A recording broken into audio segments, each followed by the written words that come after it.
All right, Shalom. I want to start out by giving all praises to Yahweh Hashem, Shah, Hashem, Rakakwadash, double honor to the apostle and elders of Great Millstone, and Shalom to all the commander pushing the word and sincerity and the truth. Yeah, and I just have this article going into Kanye West considered quitting rap music because it's the devil's music.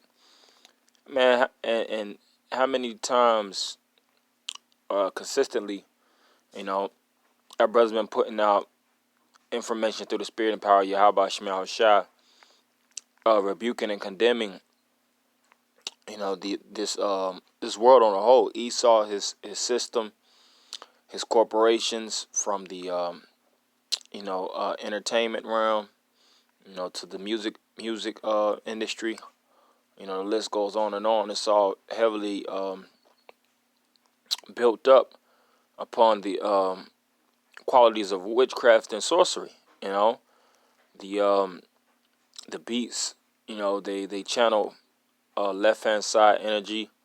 The music invokes the evil spirits. These videos with these video managers and these producers are nothing but high level sorcerers. And this guy, he knew that from the jump. If anybody's familiar with Kanye West, he had a lot of music that was blasphemous. He called himself Yeezy, of course, or Yeezus, blaspheming the name of the Lord. One of his close rap companions in the industry was known as Jehovah, Jay-Z. Rock Nation, they throw up the pyramid with the all-seeing eyes, all kind of witchcraft and sorcery. And it's like, man, we told you Negro. So now, and it's gonna be a spirit of a lot of these rappers trying to backtrack and pull away from this industry. Starting off with him, trying to quit rap. Because a lot of these guys get traumatized. They start to open up doors that they never wanted to get into, and he actually spoke about that in a lot of his songs too. If like I said, for any individuals that's actually familiar with a couple of Kanye West content, I don't have to go into the lyrics and things of that nature, but he spoke about how the demonic rap industry was basically molesting his mind, basically, for lack of a better term, just torturing him. And it's a lot of artists that feel the same way. They get traumatized, they get mentally destroyed, and they want to pull away.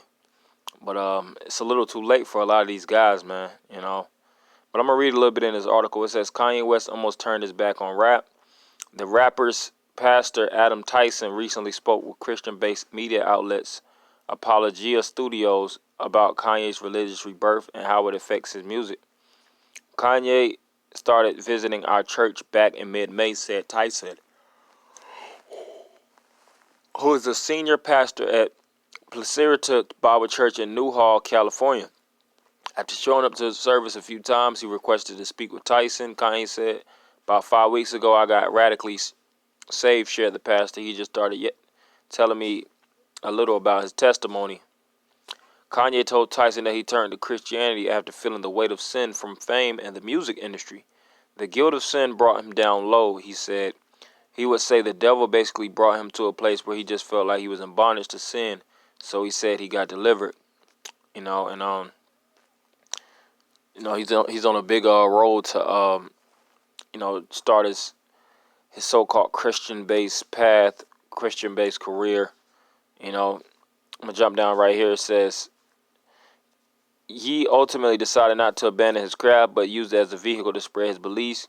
He continues to host his gospel-themed Sunday service performances, which made a recent stop in Jamaica. His religious-themed album, Jesus is King, is reportedly now due October 25th, while his film of the same name arrives in Amex theaters the same day.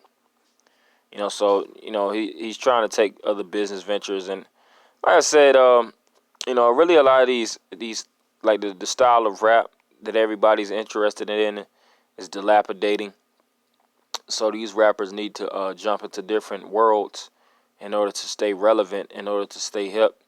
One of the first rappers that tried to do that was Mace, which it didn't work out for him. He wanted to be a pastor, and he wanted to try all these different pockets of entertainment to keep his relevancy consistent. But the prophecy um, of the daughters of music being brought low is coming to pass, man. So I'm gonna read a couple scriptures. This is try to get it. Job 27 and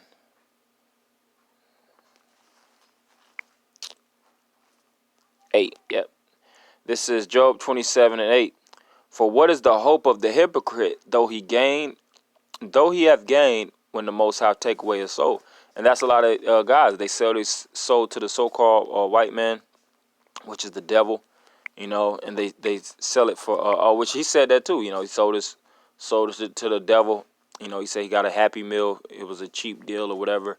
He said that in the rap, and that's what a lot of these guys do. They get a house, they get some luxury cars, a couple Benzes and BMWs, Lamborghinis, Porsches, Ferraris, the top model cars, top models online, jewelry in abundance, but they have to give their soul away. They have to sign it on a blood contract, blood oath, and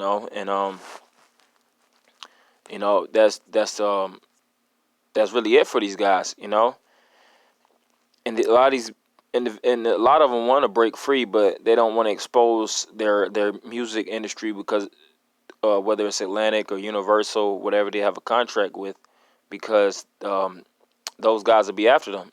These top devils, they have an idea, or they have full knowledge where these celebrities are located because, of course, they're signed to them. They know exactly where they go, where they're coming. You know, um, and if they speak ill and try to expose the industry, then they'll get blacklisted. They'll get blackballed. They'll get basically Bill Cosby. And this is Ecclesiastes 12 and 4. And the door shall be shut in the streets when the sound of the grinding is low, and he shall rise up at the voice of the bird, and all the daughters of music shall be brought low. Right? So the daughters of music, which is the hip hop industry, this is one of the major leading genres in today's time. Hip hop, R&B, rap. You know, these are some of the top genres, and they're being brought extremely low. Like I said, a lot of these individuals want to just full scale exit the industry, but they trust in Egypt. They trust in the so-called white man, and they don't have any trust in the Heavenly Father. So this is the time where Yahweh Shem Shah is breaking the system down. Babylon the Great, piece by piece. So this is just an article I just wanted to go into quickly. I'm gonna end it by giving all praise, honor, and glory to Yahweh Shem Shah by Shem Rakakwadash. Double honors to the apostle. That is a great millstone. Shalom, Akim.